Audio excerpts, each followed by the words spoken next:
Subscribe to our channel by clicking the subscribe button. Click the bell button and enjoy the latest uploads from our channel.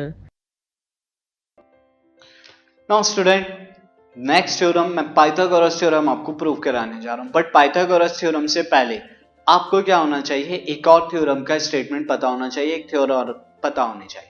The theorem is, if a perpendicular is drawn from the vertex of the right angle of a right triangle to the hypotenuse, अगर आप एक perpendicular draw करेंगे जो right angle वाली vertex है उस vertex से hypotenuse पर, then triangle on both side of the perpendicular, इस नए वाले परपेंडिकुलर के दोनों साइड जो ट्रायंगल बन रहे हैं वो triangle are similar to the whole triangle, वो बड़े वाले ट्रायंगल के सिमिलर होंगे, साथ ही वो दोनों ट्रायंगल आपस में भी सिमिलर होंगे।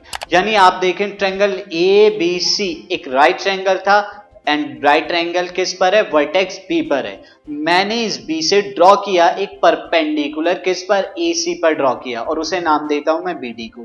नाउ अब ये बी डी क्या है, बड़े ट्रायंगल एबीसी को दो पार्ट में डिवाइड कर रहा है, एक तो ए बी डी के एंड एक सी बी डी के। तो क्या होगा, ये ट्रायंगल एबीसी सिमिलर होगा ट्रायंगल एडीबी के एंड अगेन सिमिलर होगा ट्रायंगल बीडीसी के। तो ये तीनों ट्रायंगल आपस में क्या होते हैं, सिमिलर होते हैं। और इस थ्योरम का ही यूज करके हम पाइथागोरस थ्योरम को प्रूव करने वाले हैं।